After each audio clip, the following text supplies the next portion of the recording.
HIV ഒക്കെ ആണെങ്കിൽ എത്രയോ നാളുകൾക്ക് ശേഷം അതൊന്ന് പുറത്തേക്ക് അവർക്ക് നേരത്തെ കോവിഡ് വന്നിട്ടുണ്ടോ, അല്ലെങ്കിൽ ഇവളുടെ ബോഡിയിൽ ഇപ്പോഴും കോവിഡ് ഉണ്ടോ, എന്തെങ്കിലും അറിയാവോ? ഒന്നുമില്ലാതെ. സുഹൃത്തുക്കളെ നമസ്കാരം, പുതിയൊരു വീഡിയോയിലേക്ക് എല്ലാവർക്കും സ്വാഗതം. അങ്ങനെ നമ്മുടെ വയനാട്ടിൻ്റെ ദുരിതമൊക്കെ ഇങ്ങനെ കുറഞ്ഞു വരുന്നുണ്ട്. ഇനിയിപ്പോൾ നാളെ തെരച്ചിലും കാര്യങ്ങളൊക്കെ ഉണ്ട്. പിന്നെ മുലപ്പാൽ ചോദിച്ചവരുടെ കാര്യം കട്ടപ്പുക തന്നെയാണ്. കാരണം എന്താണെന്ന് വെച്ച് കഴിഞ്ഞാൽ ഈ ആഴ്ച മുഴുവൻ അവർ വീട്ടിൽ ഒളിച്ചു കഴിയുകയാണ്. അതായത് മുലപ്പാൽ ചോദിച്ച ഒരാൾ പോലും ഇന്ന് വരെ പുറത്തിറങ്ങിയിട്ടില്ല. അവർ വീട്ടിൽ തീർത്തും ഒറ്റപ്പെട്ട് നാണം കെട്ട് കഴിയുകയാണ്. ഇപ്പോൾ ജോർജിൻ്റെ കഥ തന്നെ പറഞ്ഞു കഴിഞ്ഞാൽ, ജോർജിന് എന്ന് പറഞ്ഞു കഴിഞ്ഞാൽ 2 കുടം പാലങ്ങാറ്റാണ് കിട്ടിയത്. അത് അവിടുത്തെ കുറച്ച് ചെറുപ്പക്കാർ കൊണ്ട് കൊടുത്തു എന്നാണ് പറയുന്നത്. അപ്പോൾ ജോർജിൻ്റെ അവസ്ഥ എന്ന് പറഞ്ഞാൽ, ജോർജ് എന്തോ ഓട്ടോ ഓടിച്ച് നടക്കുന്ന ഒരു വ്യക്തിയാണെന്ന് എനിക്ക് തോന്നുന്നത്.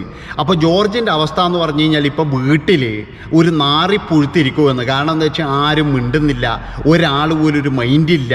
അതുപോലെ തന്നെ എല്ലാവരും വെറുത്ത ഒരു ജന്മമായിട്ടിരിക്കുകയാണ്. അതൊരു വലിയ ശിക്ഷ തന്നെയാണ്, അതൊന്നും മാപ്പില്ലാതെ ശിക്ഷ തന്നെയാണ്. കാരണം എന്താണെന്ന് വെച്ച് കഴിഞ്ഞാൽ ഇങ്ങനെയൊരു ദുരന്തത്തിൽ കേരളം വിറങ്ങലിച്ച് നിൽക്കുമ്പോൾ ഇവനെ പോലെയുള്ളവൻ ഓരോ വാക്കും ടൈപ്പ് ചെയ്തിട്ട് അങ്ങനെ ഇടണമെങ്കിൽ ഇവനൊന്നും ഒരു മനസാക്ഷി എന്ന് പറയുന്ന ഒരു സംഭവമില്ല. ഈ ജോർജിനെ ഒന്നും കാണുമ്പോഴില്ലേ ഒരു തരത്തിലും മാപ്പ് കൊടുക്കാൻ വേണ്ടി നമുക്ക് കഴിയില്ല എന്നുള്ളതാണ്. നിങ്ങൾക്ക് കഴിയുമോ? ആർക്കെങ്കിലും കഴിയുമോ ജോർജിനോട് മാപ്പ് കൊടുക്കാൻ? ജോർജിന് ഒരിക്കലും മാപ്പ് കൊടുക്കുക, ജോർജിന് എന്നല്ല, ഇമ്മാതിരി തോന്നിയവാസം കളിക്കുന്ന ഒരു നാറികൾക്കും മാപ്പ് കൊടുക്കാൻ കഴിയില്ല എന്നുള്ളതാണ്. ഇന്ന് ഒരുത്തം വന്നിട്ട് ഇങ്ങനെ ഭയങ്കര കരഞ്ഞു മെഴുകുന്നുണ്ട്. എനിക്കൊരു തെറ്റ് പറ്റിപ്പോയതാണ്, ഞാൻ എന്തൊക്കെയോ ആലോചിച്ച് ചെയ്തതാണ്. ഇപ്പോഴെന്നോട് മക്കൾ പറയുന്നു പുറത്തിറങ്ങിക്കഴിഞ്ഞാൽ നിങ്ങൾക്ക് എന്തെങ്കിലും പിന്നെ സംഭവിക്കും എന്നൊക്കെ പറഞ്ഞിട്ട് ഞാനിപ്പോഴും വീട്ടിൽ തന്നെ ഇരിക്കലാണ്, എനിക്ക് മാപ്പ് തരണോ മാപ്പ് എന്ന് പറഞ്ഞിട്ട് ഒരു ചങ്ങായി വന്നിട്ടുണ്ട്. ഇന്ന് രാവിലെ മുതൽ എന്ന് പറഞ്ഞാൽ സോഷ്യൽ മീഡിയ മുഴുവൻ മാപ്പിൻ്റെ അഭിഷേകമാണ്. അയാളോടൊക്കെ എനിക്ക് ഒരു കാര്യമേ പറയാനുള്ളൂ. ഈ നിങ്ങൾക്കൊക്കെ എന്ന് പറഞ്ഞ് ഇങ്ങനെയുള്ള മക്കളുണ്ട്, ആ മക്കളെ മുഖങ്ങളിൽ നിങ്ങൾക്ക് ഓർത്തൂടെ? അതായത് ആ മക്കൾക്കല്ലേ തൻ്റെ ഇത്രയും നാണക്കേട്? ഈ തന്ത ഇങ്ങനെയാണെന്ന് അറിഞ്ഞു കഴിഞ്ഞാൽ ആ മക്കൾക്ക് ശരിക്കും പറഞ്ഞ ഒരു കല്യാണം വരെ ശരിയാവില്ല എന്നുള്ളതാണ്. ഇനിയിപ്പോഴും ഇവന്മാരുടെയൊക്കെ ഈ മക്കളും ഇവരൊക്കെയാണ് അനുഭവിക്കാൻ പോകുന്നത്. എവിടെ ചെന്ന് കഴിഞ്ഞാലും ചോദിക്കും, ഇന്ന മുലപ്പാൽ ചോദിച്ചവൻ്റെ മോനല്ലേ, ഇല്ലേ മുലപ്പാൽ ചോദിച്ചവൻ്റെ മോളല്ലേ, നല്ല പേരാന്ന് എല്ലാവർക്കും കിട്ടാൻ പോകുന്നത്.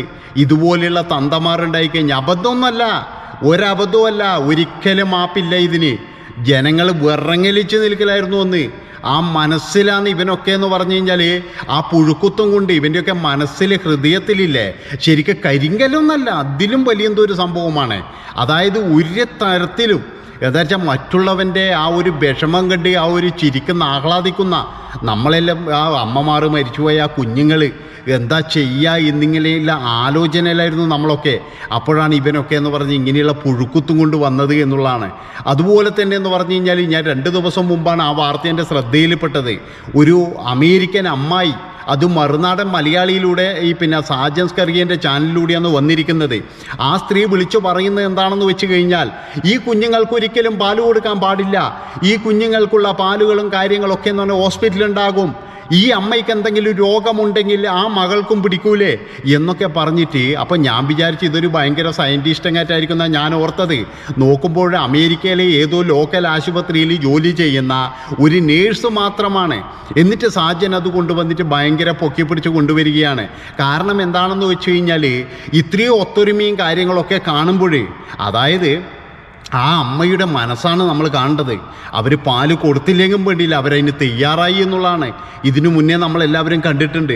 അന്യ സംസ്ഥാനത്തുള്ള ഒരു സ്ത്രീ മരിച്ചപ്പോഴേ, അതായത് അവരുടെ ആ 1 വയസ്സുള്ള പിന്നെ 6 മാസം പ്രായമുള്ള കുഞ്ഞിന് ആ പോലീസുകാരി പാല് കൊടുക്കുന്നത് നമ്മൾ കണ്ടതാണ്. അത്രമാത്രം ഇതാണ് നമ്മുടെ നാട് എന്ന് പറഞ്ഞു കഴിഞ്ഞാൽ. ആ കുട്ടി കരയുമ്പോൾ അതിൻ്റെ അമ്മ മരിച്ചു കിടക്കുകയാണ്.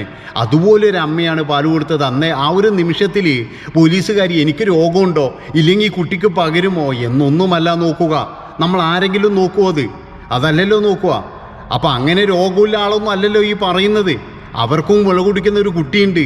ആ കുട്ടീനെ പോലെ തന്നെയാണ് ഈ കുട്ടികളെയൊക്കെ കാണുന്നത്. അപ്പോൾ എന്നിട്ടൊരു നേഴ്സ് ഇങ്ങനെ വിളിച്ചു പറയുകയാണ്, അങ്ങനെ പാല് കൊടുക്കാൻ പാടില്ല, അതാണ് ഇതാണ് എന്നൊക്കെ പറഞ്ഞിട്ട് കേരളത്തിനെ അങ്ങ് പുച്ഛിക്കുകയാണ്. ഈ സ്ത്രീക്ക് ആരാണ് അവകാശം കൊടുത്തത് വേറൊരു കുട്ടിയെ പോയി ഫീഡ് ചെയ്യാനായിട്ട്? ആ കുട്ടിയുടെ പേരൻസ് അവകാശപ്പെട്ടോ? അല്ലെങ്കിൽ ഇപ്പോൾ എന്തിനാണ് ഓടിക്കതച്ച് അങ്ങോട്ട് പോകുന്നത്? ഇവർക്ക് 2 കുട്ടികളായിട്ട് ഇവർ മര്യാദയ്ക്ക് അവളുടെ വീട്ടിലിരിക്കുക. HIV ഒക്കെ ആണെങ്കിൽ എത്രയോ നാളുകൾക്ക് ശേഷം അതൊന്ന് പുറത്തേക്ക് അവർക്ക് നേരത്തെ കോവിഡ് വന്നിട്ടുണ്ടോ, അല്ലെങ്കിൽ ഇവളുടെ ബോഡിയിൽ ഇപ്പോഴും കോവിഡ് ഉണ്ടോ, എന്തെങ്കിലും അറിയാവോ? ഒന്നുമില്ലാതെ എന്തിനാ ഇങ്ങനെ എന്തിനാണ് സാഹസം ചെയ്യുന്നത്? നമുക്ക് ഇഷ്ടം പോലെ ഫോമുല കിട്ടും. അങ്ങനെ അങ്ങ് അടച്ചാക്ഷേപിക്കുക. അല്ല, എനിക്ക് ബഹുമാനപ്പെട്ട സാജസ് കറിയോട് ഒരു ചോദ്യമേ ഉള്ളൂ.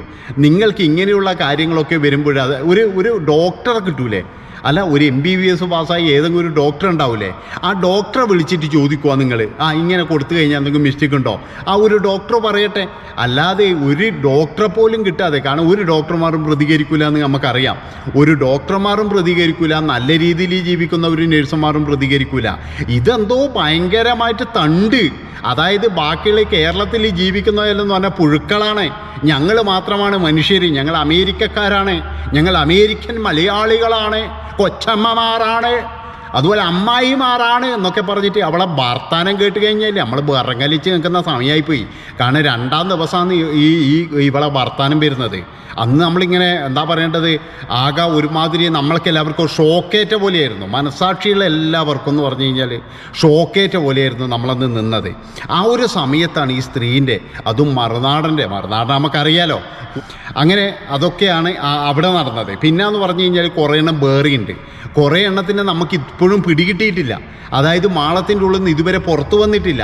പക്ഷെ ഒരു കാര്യം ഞാൻ പറയാം, അവരൊക്കെ എന്ന് പറഞ്ഞു കഴിഞ്ഞാൽ ഈ എന്താ പറയേണ്ടത്, ഇവിടെ കുത്തിത്തിരിപ്പ് ഉണ്ടാക്കുന്ന വർഗമില്ലേ, ആ ഒരു വർഗം തന്നെയാണ്. ആ ഒരു വർഗത്തിന് എന്താ വെച്ചാൽ മനസ്സാക്ഷിയില്ല, ഒരു തരിമ്പ് പോലും മനസ്സാക്ഷിയില്ല എന്നുള്ളതാണ്. കാരണം എന്താണെന്ന് വെച്ച് കഴിഞ്ഞാൽ എന്തെങ്കിലും ഒരു ദുരന്തം ഉണ്ടായിക്കഴിഞ്ഞാൽ അവർക്ക് ചിരിക്കാനുള്ളൊരു വകയാണ്. അതാണ്, ഒരു മനസ്സാക്ഷിയില്ല. നേരെ മറിച്ച് അതിഥ്യങ്ങൾക്ക് എന്തെങ്കിലും പറ്റിക്കഴിഞ്ഞാൽ നമുക്ക് വരെ മനസ്സാക്ഷി ഉണ്ടാവും. പക്ഷേ ഈ ടീമിന് ഒരു മനസ്സാക്ഷി ഉണ്ടാവില്ല എന്നുള്ളതാണ്.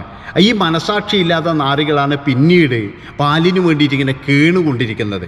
അവരൊന്നും പുറത്തു വന്നിട്ടില്ല, ഒരുത്തനും പുറത്തു വന്നിട്ടില്ല. എല്ലാം മാളത്തിൻ്റെ ഉള്ളിൽ തന്നെയാണ്. അറിഞ്ഞുകൊണ്ട് കളിക്കുന്നതാണ് ഇതൊക്കെ. കാരണം എന്താ വെച്ചാൽ കുഞ്ഞുങ്ങളായാലും വേണ്ടിയില്ല, ബില്ലാളായാലും വേണ്ടിയില്ല, അവിടെ വേദന കൊണ്ട് പൊളഞ്ഞിട്ട് അങ്ങനെ ഇരിക്കണം എന്നാണ് ഇവന്മാരുടെയൊക്കെ മനസ്സിൽ എന്നുള്ളത്. ശരിക്കും നമ്മുടെ കേരളത്തിലുള്ള ഈ പിന്നെന്താ പറയേണ്ടത്, നമ്മൾ ഒത്തൊരുമ കണ്ടിട്ട് മറ്റുള്ള സംസ്ഥാനങ്ങൾക്ക് വരെ കൊതിയായി പോയി എന്നുള്ളതാണ്. നമ്മുടെ ഒത്തൊരുമ അതുപോലെയല്ലായിരുന്നോ? ആ ദുരന്തം അറിഞ്ഞതു മുതൽ നമ്മുടെ സഹോദരങ്ങളാണ്. അതായത് ഇനി അങ്ങോട്ട് നമ്മളെല്ലാവരും ഉണ്ടാവും. അവർക്ക് എന്താവശ്യം വന്നാലും അവരെ പഴയ ജീവിതത്തിലേക്ക് തിരിച്ചു വരുന്നത് വരെ അവരുടെ കൂടെ തന്നെ നമ്മളുണ്ടാകണം എന്നുള്ളതാണ്. കാരണം നമ്മളെല്ലാവരും കണ്ടാണ് ഒരു 2-3 വർഷം കൊണ്ട് പല സ്ഥലങ്ങളിലും ഇതുപോലുള്ള പ്രശ്നങ്ങൾ ഉണ്ടായിട്ടുണ്ട്. അവരൊക്കെ ഇന്ന് നല്ല രീതിയിൽ ജീവിക്കുന്നുണ്ട്. അതുപോലെ ഇവരെയും നമുക്ക് തിരിച്ചു കൊണ്ടുവരണം. ഇവിടെ കുറച്ച് കൂടുതൽ ആളുണ്ട്, കാരണം ഒരുപാട് പേര് അനാഥരായിട്ടുണ്ട്. അതാണ്. അപ്പം അങ്ങനെയുള്ള ആൾക്കാരെയൊക്കെ എന്ന് പറഞ്ഞാൽ നമ്മൾ ചേർത്ത് പിടിക്കണം. കുത്തിത്തിരിപ്പന്മാർ വരട്ടെ, ഇതുപോലുള്ള കുത്തിത്തിരിപ്പന്മാരും ഒക്കെ ഉണ്ടാകും. നമ്മുടെ സ്നേഹം എന്ന് പറഞ്ഞു കഴിഞ്ഞാൽ ഇതാണ്.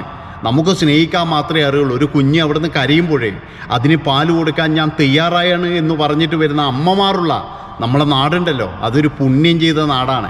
അല്ലാതെ അമേരിക്കൻ അമ്മായി പറയുന്നത് പോലെ കൊടുക്കാൻ പാടില്ല, രോഗം ഉണ്ടാകും. നമ്മളെന്താ രോഗികളാണോ? എല്ലാം നമ്മളെന്താണോ രോഗികളാണ്? നമുക്ക് രോഗം ഉണ്ടാവും, ചിലപ്പോൾ നമുക്ക് മാറാ രോഗമൊന്നുമില്ലായിരിക്കും. അത് മനസ്സിലാക്കുക അമേരിക്കൻ അമ്മായി. മാറാ രോഗമൊന്നുമില്ല നമുക്ക്. അപ്പോൾ ഇതൊക്കെയാണ് ഇവിടെ നടക്കുന്നത് എന്നുള്ളതാണ്. അപ്പോൾ ഇത്രയും പറഞ്ഞുകൊണ്ട്, വേറെ ഒന്നും പറയില്ല, ഇത്രയും പറഞ്ഞുകൊണ്ട് ഞാൻ ഇവിടെ അവസാനിപ്പിക്കുകയാണ്. നിങ്ങളുടെ അഭിപ്രായങ്ങളും നിർദ്ദേശങ്ങൾ എന്തൊക്കെ ആയിക്കഴിഞ്ഞാലും ഈ പാല് ചോദിച്ച ടീമുകൾ മുഴുവൻ നാണം കെട്ടിട്ടുള്ളത്, അവരുടെ കുടുംബടക്കം നാണം കെട്ടിട്ടുള്ളതെന്ന് എനിക്ക് പറയാനുള്ളൂ. ഒരുത്തം പോലും ഇന്ന് മര്യാദയ്ക്ക് പുറത്തിറങ്ങുന്നില്ല. നന്ദി, നമസ്കാരം.